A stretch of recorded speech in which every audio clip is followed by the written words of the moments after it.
Hello, everyone, and welcome to another edition of the BuzzStream Podcast. I'm your host, Vince Nero, and today I'm thrilled to invite Jon Amar onto our podcast. He is a public relations consultant who has been around in the industry for 15 or so years. He has a very vast career, I'd say. He started in politics. He was a PR comms director for Congresswoman back in 2014. Since then, he's jumped around in various industries, and we'll talk a little bit about that. But the reason I wanted to bring Jon on today was Jon has been very vocal about some of the challenges that I think the PR industry is facing right now, and specifically kind of some of the challenges that are coming from the digital PR industry.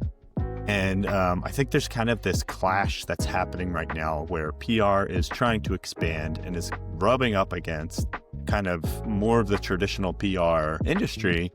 And I think there's just a general better dialogue that we need to have. And I think there is maybe just some clarity that needs to happen. And I think we can learn a lot from each other. So that's kind of what we're going to be talking about today in this podcast. I'm very excited. Before I do, I just want to remind everyone to like, subscribe, share this stuff with your colleagues. The more you do that, the more I can have great guests on like Jon. So, Jon, thanks so much for joining. How you doing, man? Thanks for having me, Vince. Doing well, man. Yeah, so we're recording this right after Thanksgiving, so I'm going to do my best to, we're working our ways out of our turkey comas. But let's start here, Jon. I came across you, I think, because there was a dialogue on LinkedIn, kind of just straight up asking what the difference between digital PR and PR is.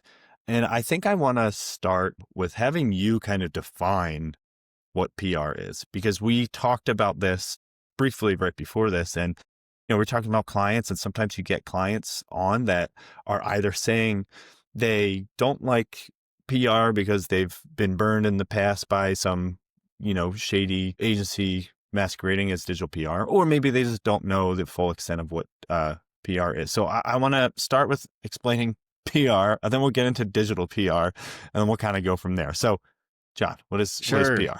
Yeah. So, first off, I put out this LinkedIn post a couple weeks ago, and it really struck a chord, or maybe struck a nerve with some people. Generally liked, by many PR people, but I had a couple digital PR people kind of calling me out, challenging some of the things on there, which I love when people I'm happy to change my mind. Right? Like I'm not a stick in the mud kind of person. So it was really cool to engage with a lot of digital PR folks from really around the world, UK, Germany, Australia. People were really chiming in. But, from my perspective, public relations, it's like a over 100-year-old industry, and it's all about building trust, specifically through third-party credibility and third-party validation. So that takes a lot of different forms, right? Like public relations, it sits under the communications umbrella, right? Like who are we communicating to? Why are we communicating to them? And how does all of this ladder up to our business objectives or our organizational goals? And trust compounds over time. And with consistently building trust, consistently getting third-party credibility, third-party validation, it leads to things like better employees, more employee retention, more sales, better sales, high quality reputation in industry. You get invited to speak on panels. Maybe you get invited to keynote some event. You get invited to comment on stories. So you're no longer just pitching, stories to the media. They're calling you because your reputation kind of precedes you, and they have this perceived trust of your organization.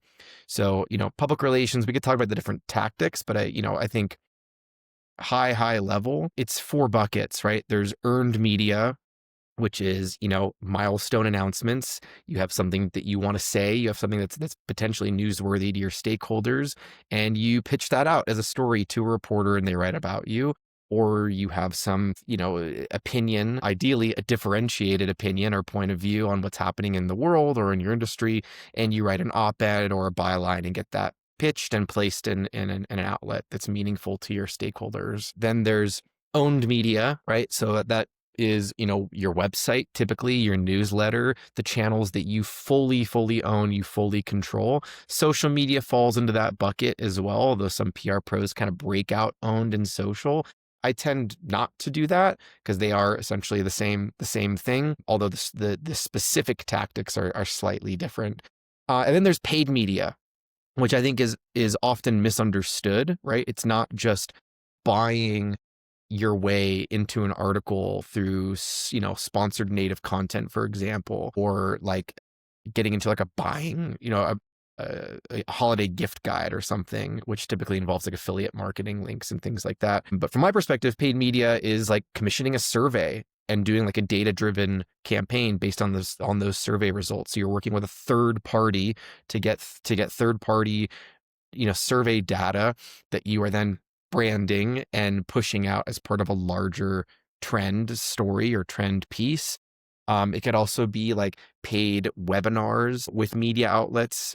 It could be, sponsoring a conference and then in return getting speaking opportunity, things like that. And when all 3 or 4 of these buckets, earned, paid, owned, social, are working together, like I said earlier, it creates this situation where trust and credibility are compounding. And the more you do that, because PR is not a light switch like digital marketing and advertising, it takes many months, sometimes more than a year, to see the results from a good holistic PR program. You start to see things like increased share of voice, more media mentions, more invites, more partnerships coming through, more inbound just in general.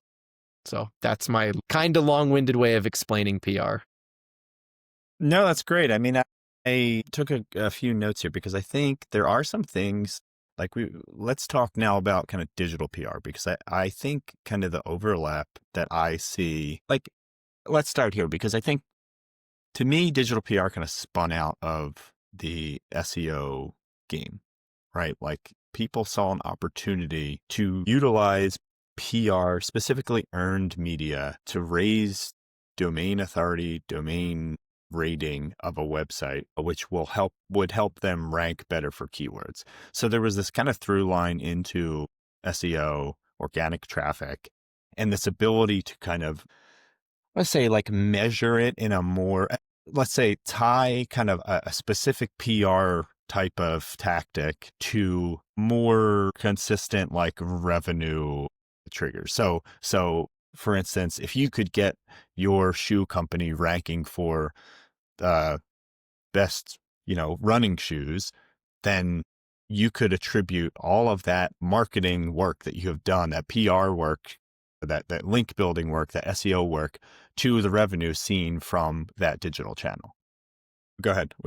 No, I mean, I completely get that. And I think attribution is really difficult with earned media because, and this is sort of my challenge to digital PR people, what journalist out there, what self-respecting, like high integrity journalist is going to use a UVM link, right? Or not a UVM link, I'm sorry, a UTM link in their article. They're not. And most media outlets have policies against that. So while they may link to like your website, or they may link to like the press release related to the thing that you're talking about, they're not going to use your tracking code in there. So I just want to sort of clear that up, because I get this from potential clients all the time. They're like, oh, can you reach back out to this reporter and have them update their link and use this very specific code in there? And that's like how you get blacklisted by journalists. So I do want to make that sort of clarification. But yes, like getting your brand name into the news organically, through earned media, is an incredible way to boost traffic, to boost credibility, to climb up the Google rankings, to get recommended in, ChatGPT or Claude or whatever AI tool you're using. So yeah, 100% agree that earned media is a major driver of. Yeah. And I think maybe we have to put some guardrails in place here when we have this conversation, because it sounds like I don't think I would ever, any of the digital PR agencies that I know and have worked with, or like the ones that I know are doing really good work, would ever do anything like what you're saying, where it's like ask for a UTM link.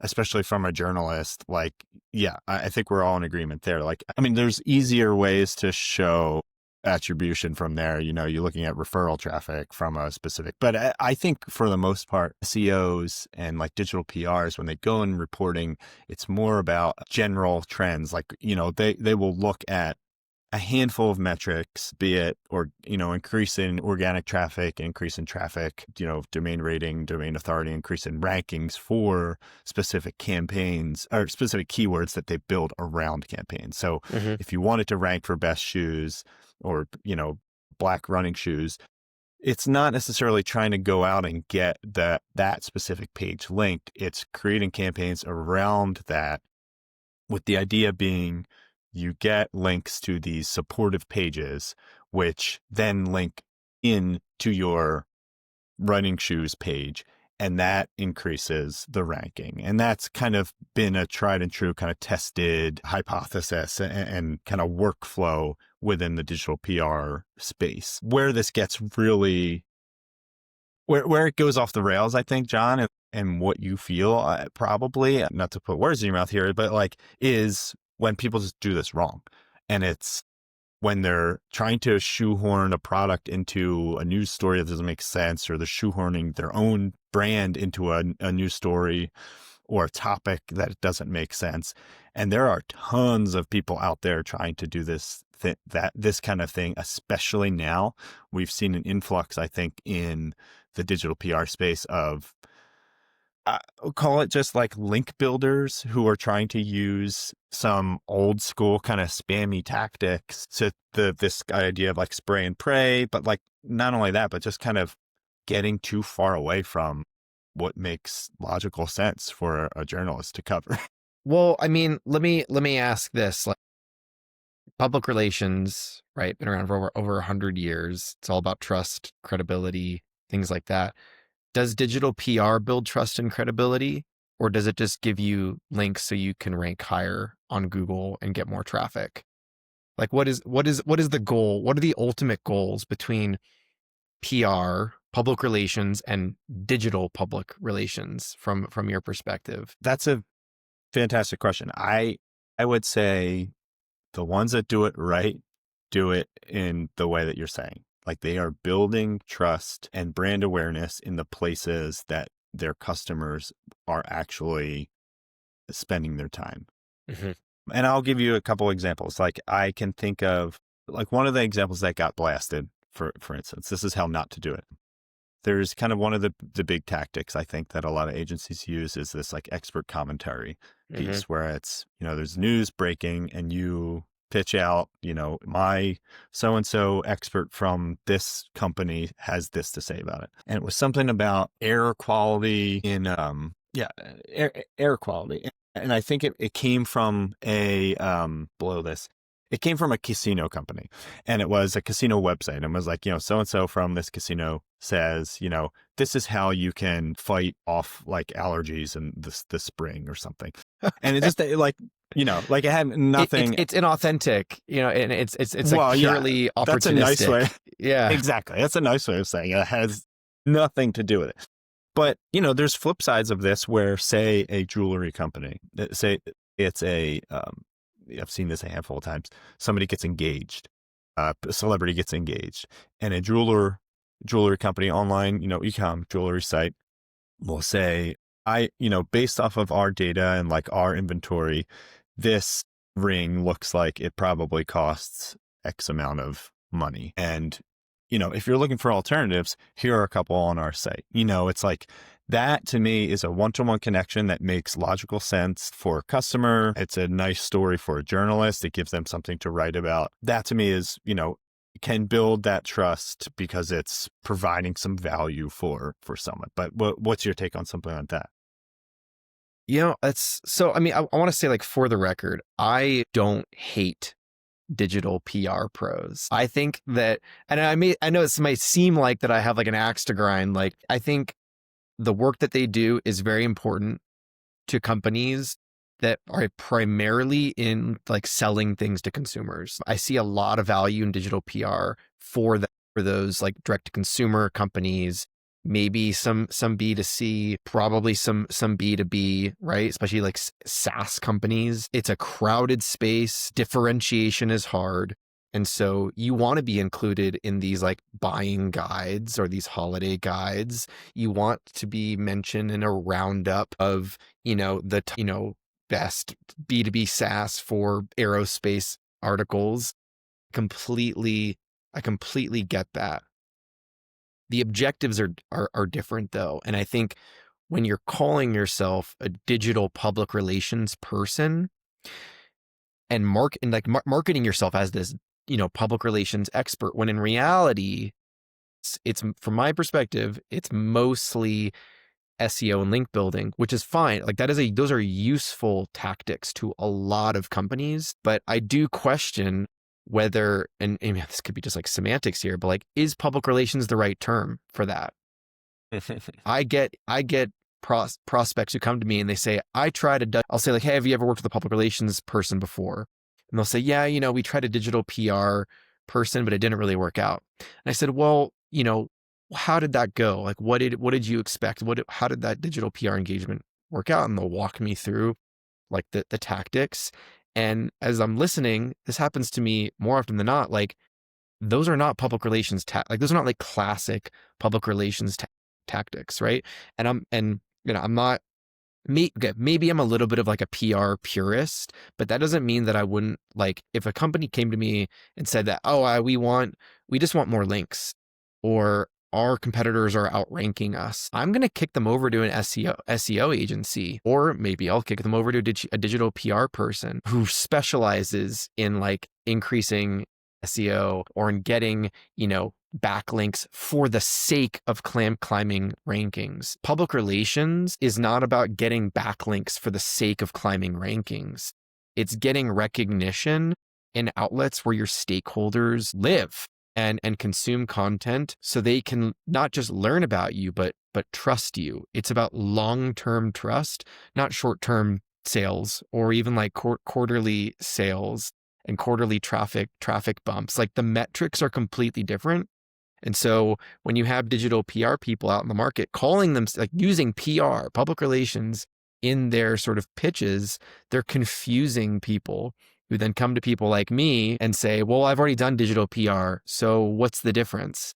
And there's a lot of, and I'm glad that you and I are talking, because I think there's a lot of confusion in the marketplace. Like, on the buyer's side, like, what is PR? What is digital PR? Do I need an SEO person? Like, should I just be gathering links instead of aiming for like a really beautiful, comprehensive piece of coverage in like Fortune or the New York Times? Yeah, I mean, and I think there's a lot of the confusion stems too from this idea that, and maybe this used to work back in the day, where this idea of just amassing links was the way to success.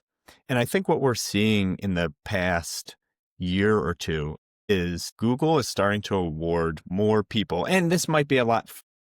This might have been the case for a longer time, but I think Google is starting to award more people for quality links rather than quantity.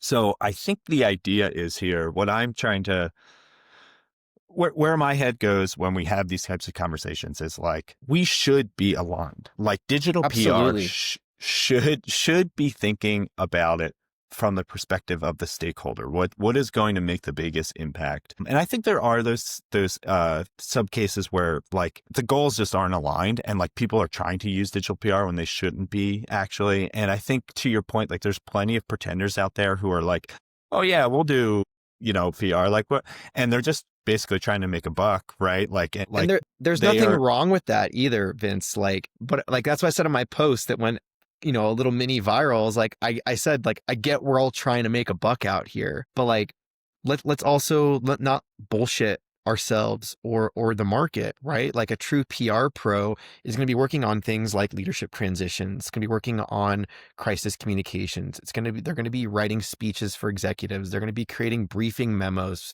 for, the C-suite. They're going to be compiling, not just coverage reports, but like competitor analysis and share of voice analysis. from my perspective, from the digital PR folks that I've interacted with, they don't do those types of things, which is fine. But like, you know, again, like maybe digital public relations is not the right term here, but I'm not in the business of trying to change, an entire industry. It's a big industry. Yeah. And I don't, I don't think you have to feel like you're free to, this is a free speech, podcast. I don't feel like you're, under attack and I don't think the people listening to this are open-minded. I have found the digital PR community is one of the most open and kind of transparent communities, which has been great and really fun to work in. So like, I think the thing, again, like getting back to this is like, there's a lot of pretenders out there so there's that, which is happening on one end, right? Like there's a lot of people, especially now with the AI thing, like there's studies that show that if you get brand mentions, you're going to show up in AI. And that's what every brand wants. Even right a now. newswire, like getting out on Business Wire or PR Web, like AI is going to rank that within minutes. I've seen it. Right. So what I think is happening, we've seen this, is like people who have never called themselves digital PR ever are all of a sudden digital PR agencies because it's just easy for them to do it, right? Like you make that little change on your website and like customers who don't know enough about it will go right to you if that's the goal. So there's a lot more noise in the space. Now, that's like the short-term thing. I think long-term, over the years, like, in talking to Paul, our CEO, like this conversation has been going on for years and years. And yeah, I do think, having been in it for about 10 years myself, it's like the nomenclature is probably a problem. And, you'll see these types of posts online too, where it's like, we should just call digital PR branding, or you should, or we should just call it all, or there's the flip side of your argument. Yeah. You see, John, like you'll hear people be like, it's all like digital PR should just be PR, like why are we calling it digital PR? In the same way that like, crisis, like maybe it's like specialized PR agency, like you do this one specific type of PR, whereas like totally, there are agencies that just do crisis comms I or worked internal at comms, right? a crisis comms firm in DC back in the day, and that's how they got their start, and then they expanded into like reputation and corporate communications and rapid response and things like that. But yeah, I get that everyone has their specialty. I do find that the most successful PR pros, and I'm curious what this is like for the digital PR space, but I think the most successful PR pros are the ones who are generalists, right? They're the ones who know a lot like about what different tactics exactly. They are not just strategists, but they're tacticians as well. And it's not just the same tactic, right? It's not just like, I'm going to get you into the news, although that's what the majority of new clients come to me for and other PR pros come to you for. But that's the big sexy thing, right? Of course, like who doesn't want to be on the cover of New York Times or, in a Fortune article that gets picked up by, Yahoo and Apple News and AOL, like in a single day, and you've just reached millions of people for a fraction of the cost compared to, advertising. But, I think the real value for digital PRs and PR, like traditional PR folks, is the way we communicate and the guidance and counsel that we provide our clients, right? It's not just about the types of coverage that we're getting or the types of links that we're able to get for our clients. It's what is the message that we're getting out there? Like, how could we think beyond the keyword so we're actually moving the needle for our clients, right? Helping them stand out in crowded markets, helping them get recognized for their unique point of view, for the way that they speak about issues. To me, that is the real driver of success. And it's not always felt immediately, right? And it's not always seen either.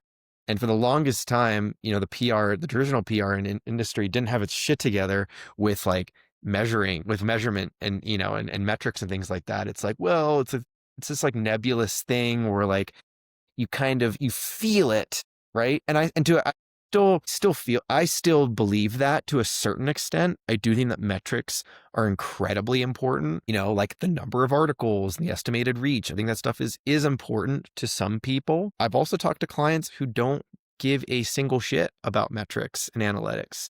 They just want an always-on communications program where everyone's singing from the same songbook. They have tight relationships with reporters. They get quoted in the news or featured in the news monthly or quarterly, and that every part of the communications engine is working together.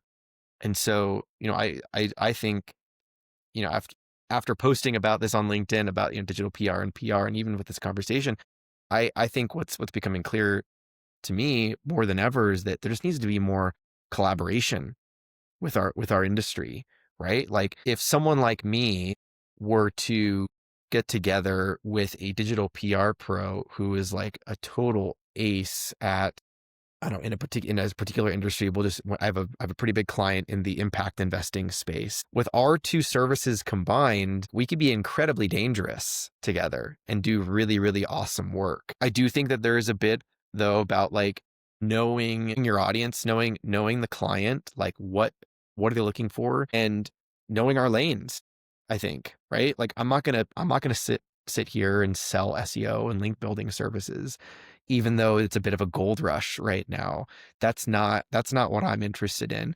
But I will happily work with an expert who's like, Jon, this client, could absolutely benefit from your, communications expertise, helping them set communications strategy, like long-term communications strategy, helping them prepare for tentpole moments, for milestone moments, and being this like always on communications partner and not just like a link building vendor, which is again super important in some cases. But yeah, that's all I have to say about that. No, I love that. I mean, I one of the things that we ran last year was a state of digital PR survey, and we asked, people who worked in digital PR agencies and who have had services, what teams they worked with most closely in-house or, with a client. And it was something like 60 or 75% said the SEO team, right? Yeah.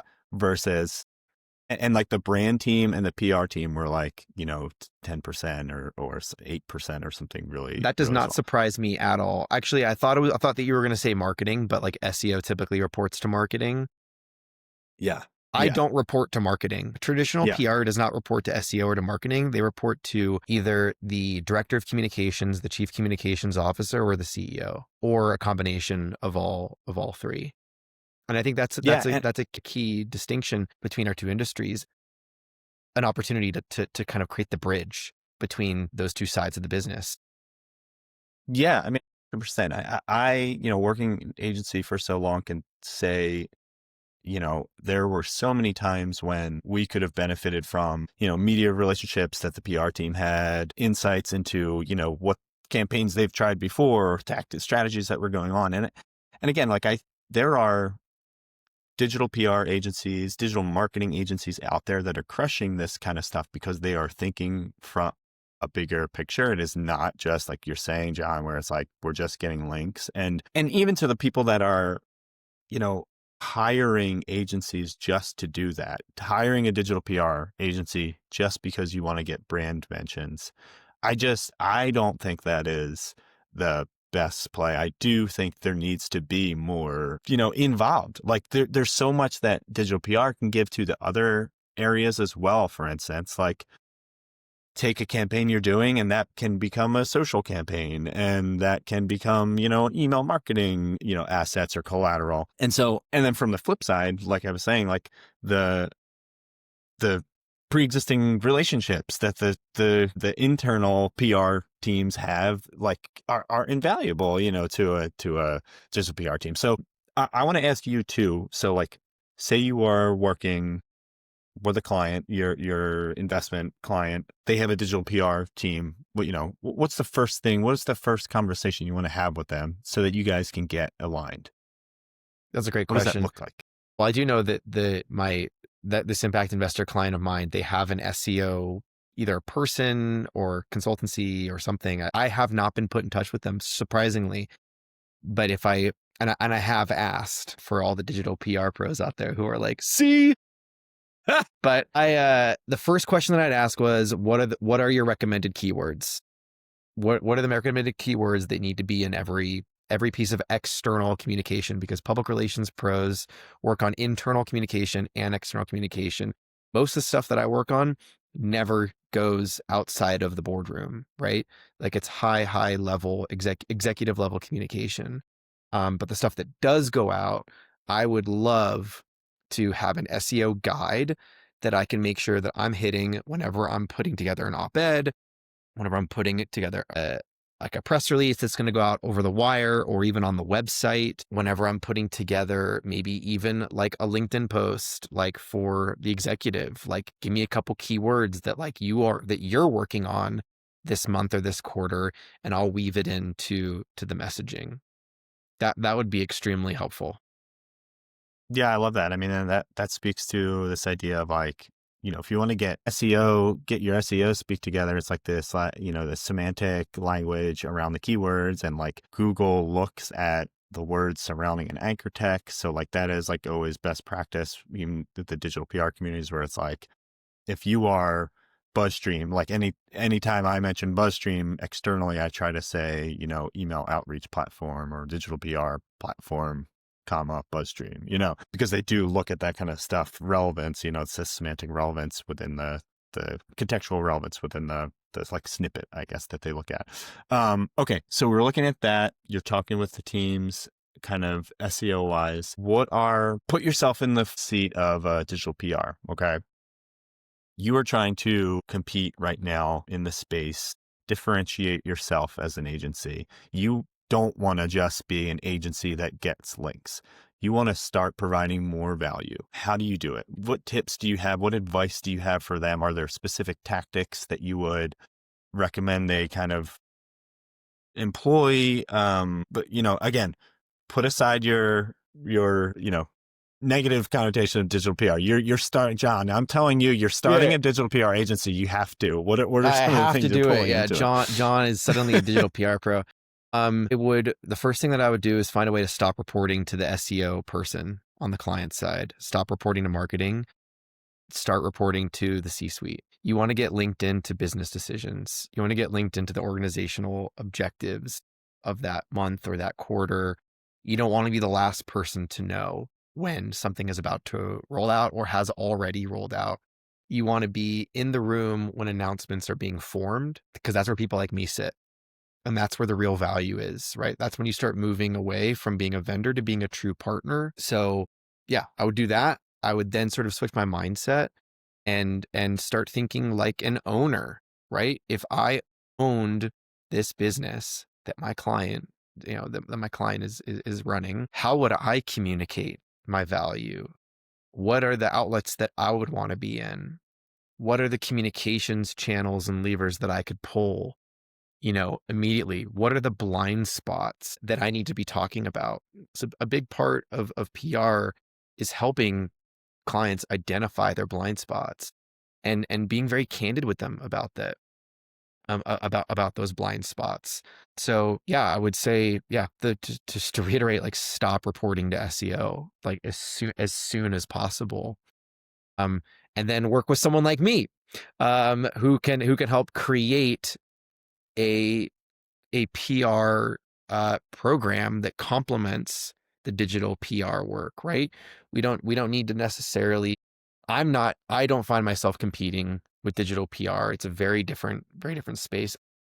I don't dabble. I actually recently turned away a piece of business that was referred to me by an SEO buddy of mine who runs a really, really successful SEO consultancy here in Denver. Yeah, spoke to this person. It's a VC funded startup. And they're like, yeah, we want articles. And I was like, okay, cool. What kind of articles? What news do you have? And they didn't have an answer to that. They just wanted links, nothing more. And I talked them through my process. Here's how we get you into the news. Here's how we position your executive. Here's how we tell the founder story, because it's not always about the company, right? It's about positioning your spokesperson to create trust, like top-down trust for the whole organization. And her eyes just completely glazed over. She wasn't interested in it. She just wanted the quick dopamine hit of links, which I get. And so we shook our hands and said, good luck. This is probably not going to work out. And, it's a startup, so a very high chance that they're going to fail. But I do think that they made a mistake, right? Like if you're going to be successful, you need to be in PR, whether it's digital PR or traditional PR, you have to think holistically. You need to get yourself out of the vendor mindset and out of this like quick hit mindset and think more long-term about this. What are the long-term communications goals? What are sort of like the, what are sort of like the pie in the sky, like moonshot type of things you could aim for? And how do you create momentum along the way that will clear a path towards these like moonshot goals? And then how do you keep iterating, right? And how do you have a direct line with the decision makers at the organization? Like if you're a digital PR person and you're reporting to an SEO manager, you don't have much leverage. You're not really a partner to the organization. You're a line item on their vendor sheet. Sure, that may be making you money right now, and maybe that's all fine and good. But if you're trying to make a real big impact on the company and expand your scope with that company instead of trying to find new clients every single month and maybe you're like churning and burning a bit, get your tentacles into the company and really find ways to reposition yourself as a communicator. Can I ask one more question? Because you touched on this too, this idea of, and I know I'm cognizant of your time, we're going to let you go right after this, but this idea of creating news when there is no news. So like if you want, like your last client, right? We just want to get in the news. And I think that is one of the benefits of this approach where it's like you're creating news, you're creating supplementary content that can be newsworthy, that will drive eyeballs to your website or help certain content rank, drive links to it. So like creating a survey around investment, what is it? Impact investing. Impact investing. Creating a survey around how people feel about impact investing, for instance. And then, you come up with some headline where it's like, Gen Z thinks, it's better. Totally. Talk to me about that, like that conversation. It's like, you don't have news about, like, nobody wants to hear that you just released this brand new product because no one even knows who you are. So How do you generate news when there is no news? What does that conversation look like? Yeah, that's a great question. So, I think I do monthly strategy sessions with my clients where we'll call them strategy sessions. We'll call them POV sessions, point of view sessions. So I'll get with, the head of comms or the CEO, and I'll just say, what's on your mind? What are you thinking about these days? Here are some trends that I'm seeing as your PR pro in the industry. This company is doing or has said that. This reporter, has said or is reporting on that. What's your take on all of this? What do you see, coming around the bend that maybe other people's don't see? What are some contrarian things that you could say? What are some highly differentiated views? The whole point of these POV sessions is to get a differentiated view. So you're not just sort of like screaming into an echo chamber, but you're instead becoming a bit of a magnet, right? And so, if I get some great POV from this session, I'll turn it into an op-ed, a byline that could be pitched to a legitimate outlet. Here's just an example from this impact investing client. They put out a LinkedIn post. The CEO put it out on their own with the help of their comms people. I was not involved in this. But it went viral for them. Virality is so nuanced, but it went viral for them. And we talked and said, this could be an op-ed. And it was a slow news month. We had a really, really big news month in October. We turned it into an op-ed, pitched it to a top tier outlet. It got picked up and then it got syndicated across multiple news aggregators. That's the kind of stuff that comes from being a communications partner and not just a vendor. So that's a tactic that I use across pretty much all my clients. In the absence of milestone announcements or differentiated POV, I will look to paid media, like low dollar paid media. I'm gonna name drop here, and I'm not getting any commission from this, but the Harris poll, I use them a lot, at least once, sometimes twice a year for my clients. I'll commission a survey through them. I'll create the survey design, work with the client on the potential storylines that we want to get out of this survey. $1,000 a question. Typically do at least 3 questions. You get results back in like 10 days. Analyze the data. Boom, you got a press release. Boom, you got social media content. You got blog content. You got newsletter content, website content. And maybe if you're lucky, your results are newsworthy enough for a proper story. But it's a gamble. But yeah, in slower months, I'll typically do something like that. Yeah. I mean, Jon, it's like my kind of conclusion from this talk is there are so many things that I think both sides do really well. There's so much crossover. I do think there probably is a lot of stuff that is, we need to just communicate better. Like we meaning digital PR teams need to communicate better with the PR teams who are in the loop, who are, in the loop with the higher ups. I do think you're doing yourself a disservice if you are just thinking of yourself as a link vendor, although I know you might be hired for that. Like, it's probably not going to last as long as you think, to your point, Jon. I think there are plenty of great digital PR agencies doing a lot of these tactics that you're saying. And it's just really interesting to me that they, have to be thought of as separate things, there are total agencies that do like the Harris poll, there's plenty of agencies that do that type of stuff, but it's maybe packaged differently or just thought of in a different way when, we can all kind of learn from one another. It's like, I talk about this kind of stuff in our newsletter all the time. It's like how to make a survey, how to ask questions so that it will be newsworthy, how to work backwards from headlines so like you're going to try to get stuff that journalists will like, and like you highlight, you focus on a specific instance or a specific publication that your client really wants to get involved in, and you look at the type of things they cover so that you're trying to, create content that same way so that when you pitch, you kind of increase your chances of getting covered. So yeah, there's so much for us to learn from one another. And I hope Absolutely. That, these conversations like this are hopefully